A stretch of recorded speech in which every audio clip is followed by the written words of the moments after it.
We've all been lied to, duped, cheated, swindled, completely fooled. You guys have probably seen it.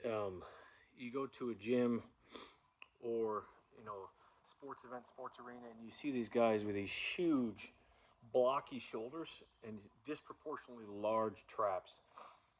And immediately, what happens in your midbrain is there triggers a reflex of being threatened. So in nature, our brains often seek status socially because of limited opportunities for mating, for, from an evolutionary perspective, for our own survival. We see that in our male brains. We release cortisol, we feel threatened, and we immediately go in this defensive, protective, almost attacking mode. I was at the Arnold just yesterday, and I was just floored. I guess I hadn't been in a while, just floored by the amount of fake physiques I saw. Fake supplements, just this whole fake artificial industry that we have been sold that we think is real and that literally controls our brain. Like, there's this huge complex of bigorexia. I know because I've dealt with it myself. I'm not saying I'm immune. I'm saying it because it's been part of the culture that I was raised in, where social media, people project and perpetuate an image of what the ideal, the ultimate, the quintessential ne plus ultra male is and should look like. And naturally, these mirror neurons in our brain want to reflect that, want to look like that, want to become that, because from a place of status, we think that's what we need to have status. It's all a freaking lie. It's all an illusion. Like, we're sold these images of these guys that we think are natural. They're just fakes. Like, I guess I'm just tired of it. I guess I'm just tired of me living in a world and society, my children living in a world and society where we're conditioned, where our brains are poisoned by a healthy body image.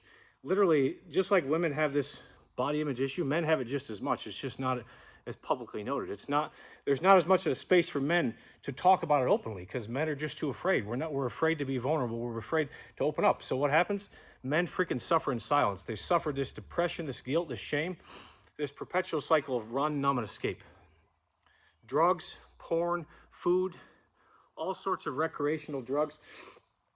As part of this cycle of run, numb, and escape, and the guilt and shame that's perpetuated to us because we're fed these images that poison our mind of what we think is normal and real. It's literally, to me, like a child. If you guys have had children, you raise your children, and they're eating like fruit. When natural fruit is sweet. It's plenty sweet. That's what sweet tastes like in nature. And then all of a sudden, you give them a piece of cake when they're like 1 or 2, and they don't want any of the fruit anymore because their brains are poisoned by an unnaturally sweet taste that's just not found in nature.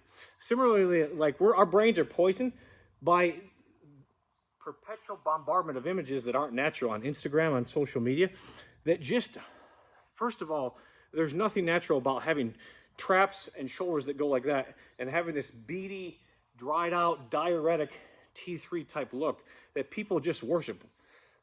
There's nothing natural about that at all. That's just not, it's not natural in nature to have someone that's ripped to shreds and massive. That just doesn't happen.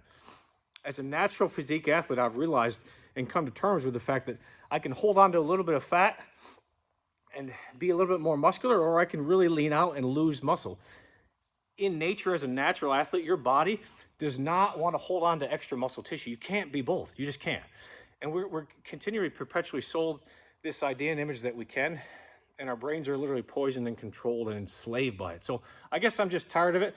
There needs to be more public awareness of bigorexia. There needs to be more public awareness, appreciation for people that go with the natural route. For people that try to do it the honest way, there's nothing wrong with taking drugs. Do whatever you want, but be transparent about it. The whole industry is just not transparent about it, and it perpetuates the idea of these images and this illusion that we continue to buy and be sold to. And what happens is this.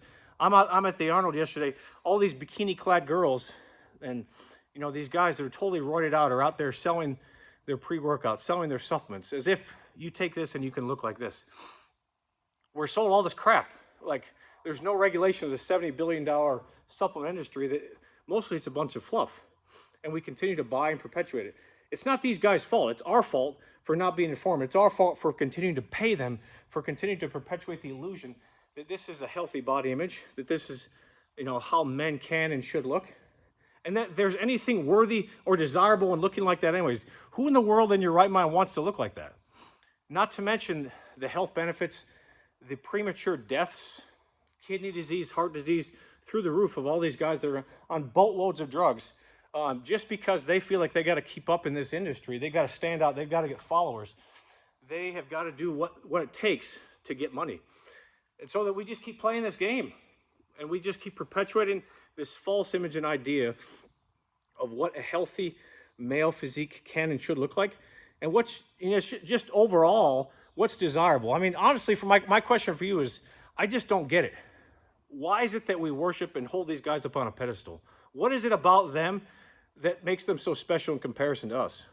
Why is it that we plug ourselves into this social status and status where we feel like we've got to look like them? I honestly just don't know. I don't get it. I don't get why we worship these guys and why we keep buying their crap. So where is the space for men to be open, to be vulnerable, to be real, to truly let go of this ego mask that all of us feel like we got to wear to protect ourselves, and at the same time, like, seek after a healthy body image, project and look forward to and collectively agree upon a healthy body image? I mean, where is that space?